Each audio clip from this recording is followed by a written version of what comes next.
여러분, 이것은 무엇일까요? 이것은 한 사람을 나타내주는 창문과도 같습니다. 이를 통해서 자신을 세상에 드러내고 세상의 평가를 받습니다. 이것이 그럴듯하면 세상은 그를 꽤 괜찮은 사람으로 인정합니다. 그래서 이것은 그 사람을 나타내는 강력한 매개체가 되기도 합니다. 사람들은 남들보다 더 멋있게 보이는 이것을 소유하기 위해 아침부터 저녁까지 동분서주하며 고군분투합니다. 그러나 이것에 너무 집착하다 보면 자신의 가족과 그리고 자신의 어떤 정체성과 신앙을 잃어버릴 수도 있습니다. 이것은 바로 여러분의 스펙이 담긴 명함입니다. 이 글은 세스 스티븐스라는 아주 유명한 기업의 CEO가 자신을 대신해서 오는 그 후임 리더십들에게 강의한 내용 중에 발췌한 내용입니다. 사랑하는 여러분, 예수님을 알기 전에 우리는 누군가를 위해서 나의 시간을 비롯한 모든 것을 양보하거나 희생한다는 것은 상상조차 할 수 없었습니다. 내 것을 다른 사람들과 나눈다는 것은 나의 경제 원칙에 맞지가 않는 거예요. 왜? 나는 더 경쟁을 통해서 내가 이기는 것이 우선이에요. 이긴다는 것은 내가 그 사람의 것을 차지할 수 있는 거예요. 우리가 만든 명함의 앞면은 세상적이고 경쟁적이고 이기적일 수밖에 없는 거예요. 그러나 우리의 명함의 뒷면을 채워주시는 분이 있는데 그분이 바로 하나님이십니다. 나를 나답게 만들어 주시고 우리를 더욱 하나님과 친밀한 그런 공동체를 만들어 주세요. 그래서 하나님은 하나님과의 관계 속에서 모든 것을 할 수 있다고 말씀하시는 거예요. 세상은 넘버원의 가치를 가지고 있기에 순서를 매기는 걸 좋아합니다. 1등, 2등, 3등 그리고 꽁지. 순서를 매기지 않으면 답답해하죠. 그러나 우리의 명함의 앞면이 아닌 뒷면에 있는 예수님은 넘버원이 아니라 only one이죠. 이 세상에 유일한 것이 무엇인지 그 진리를 발견하고 진리 가운데 우리가 자유함을 누리며 살기를 원하시는 거예요. 그래서 이 앞면과 뒷면은 너무나 틀려요. 오병이어의 기적을 통해 우리는 하나님 나라에 대해서 중요한 교훈을 배우게 됩니다. 그런데 이 사건은 십자가와 부활 사건 외에 사복음서에서 모두 취급하고 있는 유일한 사건입니다. 여러분, 요한복음에만 기록할 수 있잖아요. 마태복음에만 기록할 수 있잖아요. 아니면 어떤 복음서처럼 뭐 2개씩 3개까지는 나오는데 전체 다 안 나오는 거 뭐 이렇게 많거든요. 그런데 이렇게 다 나온다는 것은 그만큼 중요한 거죠. 요한복음에 국한해서 보면 요한복음은 7가지 표적을 이렇게 우리에게 요한은 제시합니다. 소위 말하면 알아듣기 쉽게 만드는 거죠. 그런데 기적은 뭐고 표적은 뭔가? 기적은 하나님께서 어떤 개인의 필요를 하나님의 신적인 행위를 통해서 일으키는 사건이에요. 그런데 표적은 뭐냐? 그 기적 속에 하나님의 신성과 하나님의 아들 되심과 하나님의 어떤 이 땅에 오심의 그 목적이 들어가 있는 사건이에요. 그래서 표적은 굉장히 중요한 거라. 왜? 표적 자체는 메시지이기 때문에. 기적은 메시지기라보다는 그냥 하나님의 하나님 되심을 나타내는 하나의 능력 행함에 불과한 거예요. 그래서 우리가 요한복음에 나온 7가지 표적, 그리고 에고에임이라서 나는 뭐뭐다, 나는 선한 목자다, 나는 세상의 빛이다 이렇게 하면서 예수님이 자기를 계시하는 것, 이것은 굉장히 중요한 부분이죠. 요한복음 6장에서 요한은 2가지 기적과 여러 가지 에피소드들, 그리고 특히 생명의 떡이신 예수 그리스도와 그 생명의 떡을 이해하지 못하고 세상의 떡을 쫓는 사람들을 대조해서 이 오병이어의 어떤 복음을 설명하고 있습니다. 그렇게 여러분이 오병 이후의 기적에 관한 이야기를 들으실 때는 생명의 떡이신 예수 그리스도를 기억하면 됩니다. 생명의 떡이신 예수 그리스도. 그런데 우리에게 구원을 주시는 생명의 떡이신 그 예수님은 결국 자신을 쫓던 그 허망한 자들에 의해 죽임을 당하게 되십니다. 철저하게 버려짐을 당하는데 버려진 그 현장이 바로 십자가예요. 마가복음 6장 31절 보면 사역하느라 예수님과 제자들은 식사할 겨를도 없었어요. 그래서 예수님은 제자들에게 우리도 잠시 쉬자고 말씀하시고 그 무리를 피해서 갈릴리 바다 건너편으로 가셨어요. 마가복음 6장 31절입니다. 이르시되 너희는 따로 한적한 곳에 가서 잠깐 쉬어라 하시니 이는 오고 가는 사람이 많아 음식 먹을 겨를도 없습니다. 자, 갈릴리는 여러분들이 잘 아시듯이 이렇게 동그랗게 된 길쭉하게 된 타원형으로 된 호수입니다. 그런데 이 갈릴리의 특징은 뭔가 이렇게 한적하게 예수님이 혼자 있거나 무리를 떠나 조용히 있기 어려운 곳이었어요. 왜냐하면 갈릴리 호수는 남북으로는 80이고 그 다음에 동서로는 이제 40km라고 했는데 이 호수를 주변으로 무려 204개의 업과 동이 가득 차 있어 가지고 숫자가 15,000명 이상이 거기 그냥 다 살고 있었던 거예요. 어디 가나 누군가를 만나게 돼 있는 거예요. 이 예수님의 어떤 신앙의 어떤 삶의 형태와는 굉장히 맞지 않았다. 왜? 예수님 반드시 저녁이나 아침 일찍에는 멀리 떠나서 산이나 이런 데 들어가서 기도하셨기 때문에. 그러나 호수 건너편에 조용한 곳이 있었으니 바로 예수님이 이곳에 오신 거예요. 그렇다면 왜 오셨을까요? 이렇게 무리들과 떠나서 예수님의 한적한 곳에 가서 쉬려는 이유가 뭘까요? 첫째, 예수님에게도 휴식이 필요했다. 근데 이게 왜 우리에게 은혜가 되느냐?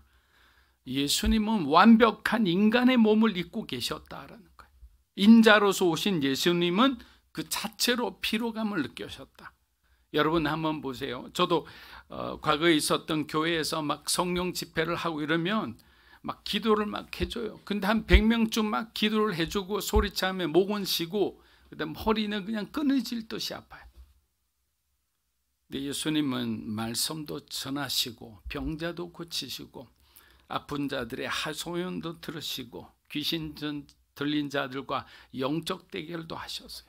얼마나 피곤하셨을까. 그러나 그렇게 물밀듯이 밀려오는 그 사람들을 예수님은 단 한 번도 거절하거나 거부하거나 그들의 어떤 요구를 들어주시지 않은 적이 없어요. 둘째는 요한의 죽음의 소식을 들었어요. 바로 이 일이 있기 직전에 예수님은 무모한 행동을 자제하신 거예요. 절제하셨다라고 보는 거예요. 이것은 무슨 말인가? 예수님은 세 번째 유월절 모든 순례객들이 모이는 바로 그 현장에서 죽으셔야 했기 때문에. 재미있는 것은 공간복음에는 요한 오병이의 기사가 나오긴 나오는데 유월절에 대한 언급은 나오지 않는데 요한복음에만 유월절에 대한 언급이 나옵니다. 그렇다면 요한복음 6장에 나오는 언급되고 있는 유월절은 예수님의 몇 번째 유월절일까요? 예수님의 두 번째 유월절입니다. 그렇다면 예수님의 죽음은 이제 1년이 채 남지 않았다는 거죠. 출애굽기 16장을 보면 광야에서 처음으로 이스라엘 백성들이 만나를 먹습니다. 그런데 왜 이렇게 한 달 이상을 예수님께서 바로 만나를 주시지 않고 이 기간을 텀을 두셨냐면 이유는 딱 하나였어요. 애굽에서 온 애굽의 모든 것이 떨어지기만을 기다렸던 거예요. 애굽에서 올 때 뭐 바리바리 다 싸가지고 왔을 거 아니에요. 하나님만 의지할 수 있는 그 시간을 하나님은 기다리신 거예요.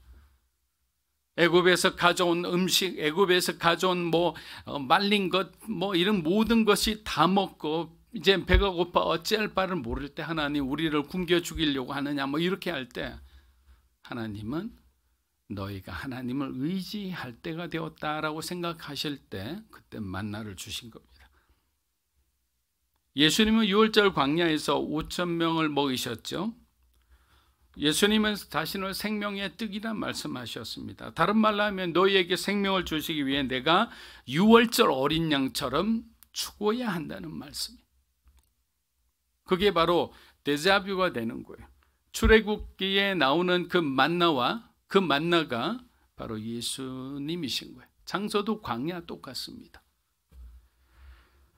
요한복음 6장 48에서 50절입니다.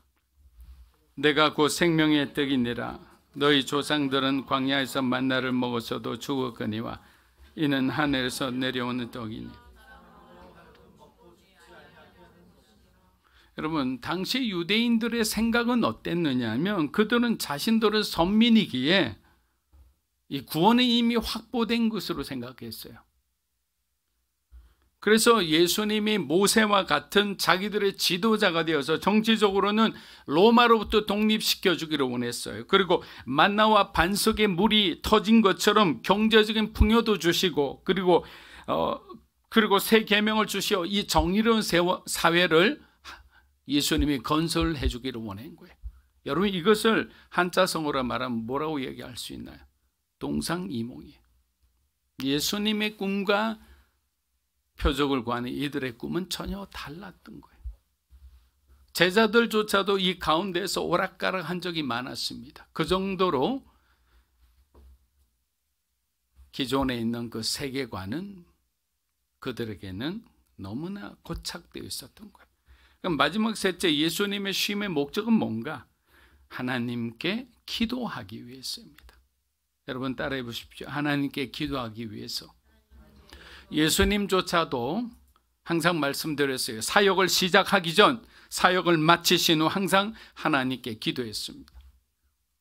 제가 예전에 15분 기도만 하면 여러분의 인생 6개월 안에 정말 많이 변화될 수 있다고 말씀드렸습니다. 아침에 눈을 떴을 때 5분 기도합니다. 그때 여러분의 오늘의 하루의 시작을 하나님 앞에 기도로 드리는 거예요. 하루에 일어날 모든 일을 하나님 앞에 기도나 함으로 그 모든 일을 하나님께 의탁하는 거죠. 점심때 기도하세요. 여러분이 속한 회사면 회사를 위해 기도하고 사업하는 거면 사업을 위해 기도하는 거예요. 그리고 여러분의 가정을 위해 기도하세요. 그리고 마지막엔 잠자기 전에 5분만 기도하세요. 그리고 오늘 하루 있었던 일에 대한 하나님께 감사드리세요. 그리고 여러분의 가족들을 위해 기도하세요. 혹시라도 여러분들이 회개할 것이 있으면 회개하십시오. 딱 15분이에요. 그런데 이것도 제대로 안 되는 거예요. 그러나 예수님은 33년에 평생의 30년과 공생의 3년 동안 단 한 번도 아침 저녁 하나님 앞에 기도하는 그 시간을 놓치지 않았다는 거예요. 이것이 예수님은 특별한 분이고 우리는 평범할 수밖에 없는 하나의 조건인 거예요. 여러분이 특별한 사람들이 되기 원하면 하나님에게, 그럼 여러분들이 주님의 발자취를 따라가게 되기를 축복합니다. 요한복음 6장 2절입니다. 큰 무리가 따르니 이는 병자들에게 행하시는 표적을 보았습니다. 사랑하는 여러분, 표적은 믿음이 아니에요.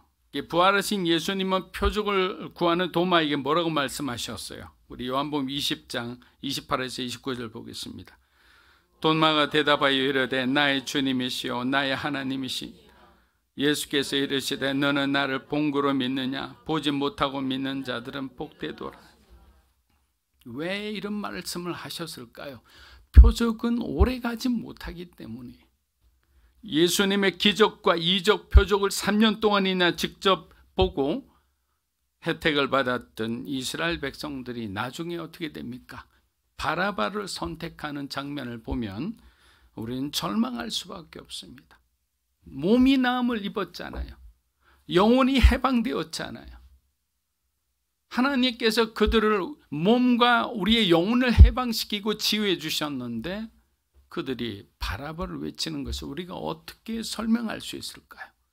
호산나 호산나 외치며 종려나무 가지를 깔면서 하나님의 아들이 오신다, 메시아가 오신다는 것을 그들이 직접 마중 나가서 그렇게 환영했는데 단 한순간에 제사장들이 부린 사람들과 제사장들이 군중속을 돌아다니면서 마치 감시하듯이 그 서 있었다고. 세상 권력 무서워서 그냥 모든 사람이 침묵하고 맙니다. 신앙 좋은 사람들도 있었을 거예요. 그리고 그 시간이 끝나고 집에서 펑펑 울었을 거예요. 자기 자신을 너무나 한탄스럽게 생각했을 거예요. 그러나 우리가 그 모든 세상 권세와 사람의 눈치 모든 걸 이길 수 있는 것은 하나님을 사랑하는 것밖에 없어요. 우리가 사랑하는 만큼 그 모든 유혹과 모든 시험과 연단을 이겨낼 수 있기 때문에. 예수님을 따르던 많은 사람들이 그분의 행적과 표적을 보고 호기심 이상의 것을 느꼈습니다. 그래서 찾아오기 시작하고 밀려오기 시작한 거예요. 이것이 도대체 무엇인가? 마가복음 6장 35절입니다. 때가 저물어 가매 제자들이 예수께 나와 날도 저물어 가니. 자, 거기서 예수님은 허기지고 지쳐있는 무리들을 봅니다. 그래서 예수님 마음에 결정을 이미 하셨어요. 이들에게 내가 먹을 것을 줘야 되겠다. 우린 여기서 아주 중요한 것 하나를 발견하게 되죠. 왜? 천국 복음의 놀라운 말씀이 선포되고 안전뱅이가 일어나고 맹인이 눈을 뜨고 듣지 못하는 자의 귀가 열리는 이런 놀라운 영적인 기적의 상황 속에서도 정말 우리는 너무나 기초적인 그러한 현실에 부딪히는데 그것이 뭐냐? 배고픔의 문제였다는 거예요. 그런데 여러분, 굉장히 정통 이렇게 하는 오래된 교회는 어떤 부분이냐면요, 우리의 배고픔을 너무나 천하게 여기는 거예요. 근데 예수님은 천하게 여겼어요? 아니에요. 우리가 생리적으로 힘들어하는 거, 정말 우리가 육체의 배고픔을 느끼는 것은 우리가 성령 충만하지 못해서 신앙이 좋지 못해서 느낄까요? 아니에요. 하나님은 우리를 그렇게 만드시고 그렇게 몸이 반응하게 만드신 것뿐이에요. 그래서 예수님은 항상 영적인 것만 말씀하시지 않고 배고픈 사람에게는 먼저 먹이셨고 병든 사람은 먼저 치유해 주셨고 가난한 사람은 먼저 입혀 주셨어요.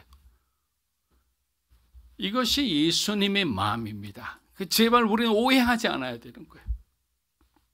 그들이 예수님을 믿든 안 믿든 그들이 말씀이 아니라 표적을 구하러 왔던 상관하지 않고 예수님은 그들의 필요를 채워주신 거예요. 먼저 그의 나라와 일을 구하라는 예수님의 말씀은 무슨 말씀이냐? 우선순위의 말씀이지 입지 마라, 마시지 마라, 이 모든 것은 천한 것이다 이런 것이 아니라는 거죠. 우선순위가 먼저 중요한 것이다 라는 겁니다. 누가복음 9장 11절입니다. 무리가 알고 따라왔거늘 예수께서 그들을 영접하사 하나님 나라 일을 하시며 병 고칠 자들은 고치시더라.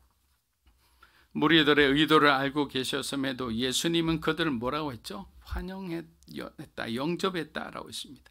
그런데 영접하다는 이 헬라의 단어의 뜻은 뭐냐? 환영하다, 받아들이다. 자, 이게 왜 중요하느냐? 예수님께 나아가는 모든 이는 예수님이 환영하고 받아들이셨다라는 거예요. 이게 바로 이곳에 있는 저와 여러분에게 중요한 메시지죠. 왜냐하면 우리가 죄를 지었을 때는 주님 앞에 나가는 것을 두려워합니다. 뭔가 내 마음이 불편할 때, 하나님이 별로 기뻐하지 않는 그런 어떤 행동을 했다고 생각할 때는 하나님이 나를 환영하지 않고 받아들이지 않는다고 생각합니다. 내가 하나님 원하지 않는 것을 구하고 있는데도 그러면 하나님 기뻐하지 않겠지. 그렇지 않아요. 여기 보시잖아요. 하나님은 우리의 있는 모습 그대로 받아주시고 품어주시고 대신 말씀하시겠죠. 하나님이 무엇을 원하시는지를 알려주고 우리에게 선택하도록 자유를 주시겠죠. 우리는 기도할 때 하나님이 우리의 기도를 듣고 계신지 궁금할 때가 많습니다. 그렇지 여러분들도 그러리라 생각합니다. 특히 오랜 시간 기도했음에도 아무런 응답이 없을 때 하나님의 임재를 우리는 하나님의 부재로 오해하기도 합니다. 여러분, 하나님이 부재하신 게 아닙니다. 하나님은 그 시간을 또한 기다리고 계실 뿐이죠. 요한복음 6장 5절에서 6절입니다. 한번 읽어보겠습니다. 예수께서 눈을 들어 큰 무리가 자기에게로 오는 것을 보시고 빌립에게 이르시되 우리가 어디서 떡을 사서 이 사람들을 친히 어떻게 하실지를 아시고 빌립을 시험하고자 하십니다. 자, 저녁이 되자 제자들은 무리의 먹거리와 잠자리가 걱정이 됐습니다. 그때 주님이 빌립에게 묻습니다. 우리가 어디서 떡을 사서 이 사람들을 먹이겠느냐? 예수님은 이미 계획이 있다고 했습니다. 그런데 여러분, 이 질문의 의도를 여러분들이 한번 잘 생각해 보세요. 주님이 갑자기 여러분에게 우리가 어디서 이 떡을 사서 이 많은 사람들을 먹일 수 있느냐라고 여러분에게 질문했다면 이 질문의 의도가 무엇일까요? 여러분, 이것은 이 제자들에게 예수님이 이렇게 질문하고 있는 것과 마찬가지예요. 너희는 내가 누구라 생각하느냐? 너희는 나를 누구라 생각하느냐? 너희가 진정 나를 하나님의 아들이라 생각한다면 이 불가능한 상황 속에서 모든 것을 가능하게 할 수 있는 나의 능력을 너희는 끝까지 신뢰하지 못하느냐라는 질문이, 가장 본질적인 질문은 뭐냐? 너희가 정말 나를 하나님의 아들로 믿는다면 지금 너희 눈앞에 펼쳐진 이 상황을 왜 염려하느냐? 왜 근심하느냐? 우리가 사업할 때, 뭘 할 때 다 이 5,000명의 이 수많은 사람들이 앉아서 이 일을 처리해야 되는 답답함과 두려움 가운데 우리가 빠질 수 있죠. 그때 우리는 누구를 찾아갑니까? 예수님을 찾아가죠. 하나님 어찌하면 좋겠습니까? 근데 우리에겐 뭐가 빠져 있냐면 믿음이 빠져 있는 거예요. 하나님의 능력이라면 이 모든 것을 한 번에 다 해결할 수 있다는 것을 우리가 믿어야 되는데 믿음 없이 나아가는 거예요. 그래서 이 질문을 하시는 거예요. 우리가 어디서 떡을 사서 이 사람들을 먹이겠느냐? 그래서 제자들 중 가장 셈이 빠른 빌립에게 먼저 물었습니다. 우리 요한복음 6장 8절에서 9절 우리 큰 소리로 읽어보겠습니다. 하나 곧 시몬 베드로의 형제 안드레가 예수께 여짜오되 여기 한 아이가 있어 보리떡 5개 그러나 그것이 많은 사람에게 얼마나 돼? 지금 예수님의 관심은 굶주린 백성들에게 한 끼라도 배불리 먹이는 것이었습니다. 그런데 믿음의 역사가 일어나려면 누군가의 헌신과 희생이 있어야 되는 거예요. 그때 빌립과 안드레가 아마 제자들도 똑같이 했을 거예요. 무리들이 이렇게 50명씩 앉아 이렇게 구분했잖아요. 그 사이로 돌아다니면서 제자들이 한 행동은 뭐냐면 혹시 여기 뭐 남은 음식이라도 좀 가지고 있는 사람 없습니까? 라고 치고 다니는 거예요. 그런데 2만 명 중에서 제자들이 얻은 것은 보리떡 5개와 그리고 물고기, 소금에 절인 물고기 2마리밖에 없었어요. 그러면 이 말씀을 준비하면서 저는 계속 고민이 됐는데 정말 2만 명 중에서 그 소년만이 가지고 있었을까요? 다른 사람도 가지고 있는데 그냥 자기 먹을 걸 대비해서 내놓지 않았다고 생각하시는 분 손 한번 들어보세요. 그럴 가능성이 있다고 생각하는 분. 네, 맞고 틀린 건 없습니다. 주님만이 아시는 거라. 여러분, 저는 그 가능성이 농후하다고 생각합니다. 많았는데 내지를 않은 거예요. 헌신하지 않는 거예요. 하나님 앞에 자기의 시간과 물질과 재능을 드리기를 싫어하는 거예요. 그냥 지켜보고 방관적으로 있다가 뭔가 기적이 일어나면 그때 그냥 뒤에서 안전할 때, 확신할 때 참여하고 싶어하는 마음이 사실은 인간의 마음이죠. 사랑하는 여러분, 우리들이 가장 많이 하는 질문의 유형이 바로 뭐냐면 이 작은 것으로 무엇을 하실 수 있을까요? 하나님, 나같이 나이 많은 연약한 재주 없는 사람을 가지고 무슨 일을 하실 수 있다고 자꾸만 일을 벌이십니까? 왜? 먹이시겠다고 하니까. 지금 안드레와 빌립과 제자들의 마음, 심장은 지금 막 확 쪼그라들어 있는 거예요. 예수님의 가르침과 기적은 여러분 당시 사회의 관습과 경계를 완전히 뛰어넘고 초월해서 새로운 나라, 새로운 꿈과 비전을 선포하고 계셨어요. 그렇기 때문에 남성 중심의 가부장적 이 유대 사회임에도 불구하고 여성과 그리고 수많은 아이들이 이곳에 앉아 있었다는 것이 놀라운 거예요. 평소라면 이런 어떤 광경이 벌어지기가 힘들기 때문에. 그래서 막 뒤져가 찾아보고 또 찾아보고 또 찾아보니까 결론은 뭐냐? 예수님의 메시지에 답이 있었던 거예요. 저는 궁금했습니다. 어떻게 해서 남성 중심의 이 가부장적인 굉장히 강력한 사회가 그 자리에 그 여성들이 많았고 그리고 아이들도 있어가지고 5,000명인데 2만 명으로 한 15,000명이 여자난 아이들이 더 많잖아요. 예수님의 메시지는 그들조차도 감동시켰다는 거예요. 그들에게 희망을 주었다는 거예요. 이것이 오병이어가 기적이 일어나고 12광줄이 남는 것보다 더 놀라운 것은 예수님께서 그들을 각성시키기 시작했다. 새로운 나라를 향한 꿈을 그들이 꾸기 시작했다는 거예요. 요한복음 6장 11에서 13절입니다. 예수께서 떡을 가지고 앉아있는 자들에게 나눠주시고 물고기도 그렇게 그들의 원대로 주시니라. 그들이 배부른 후에 예수께서 제자들에게 이르시되 남은 조각을 거두고 버리는 것이 없게 하라 하심으로 이에 거두니 보리떡 5개로 예수님의 떡을 가지고 하늘을 향해 축사하시자 하늘의 능력이 이 광야의 들판에 있는 모든 사람에게 내립니다. 그래서 어떤 신약학자들, 많은 신약학자들은 오병이어의 기적이 아니라 오병이어의 축복이라 부릅니다. 왜? 이것은 기적이 아니라 하나님이 그들에게 내리신 축복이기 때문에.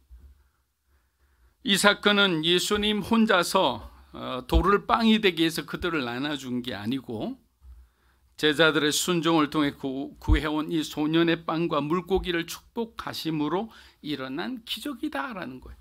근데 여기서 한 가지 또 중요한 점을 이렇게 있습니다. 예수님이 이미 먹이시기로 작정하시고 빌립에게 질문하고 안드레에게 오병이어 구해오게 하는 이 과정이 왜 중요한가? 예수님은 이제 곧 가셔야 될 분이에요. 남겨져 있는 사람은 제자들이에요. 그리고 다시 오시는 분은 성령님이에요. 그럼 이제 앞으로 어떻게 되느냐? 교회가 탄생할 건데, 교회가 탄생하면 교회의 중추적인 멤버로 그리고 지도자로 이 제자들, 12제자를 비롯한 따르는 이 제자들이 교회의 주인공으로 섬겨야 되는데 이들이 예수님의 사역에 참여할 수 있도록 기회를 주신 거예요. 그래서 오병이어는 하나님과 인간의 합작품이라고 얘기를 합니다. 여러분, 하나님은 여러분에게 항상 손을 벌리고 여러분이 하나님의 놀라우신 일에 참여하기를 원하십니다. 단지 우리가 확신이 없고 나 같은 사람을 하나님 어떻게 써 이런 부정적인 생각을 가지기에 우리가 하나님을 만나지 못할 뿐이에요. 요한복음 6장 15절 우리 읽고 우리 마무리하겠습니다. 그러므로 예수께서 그들이 와서 자기를 억지로 붙들어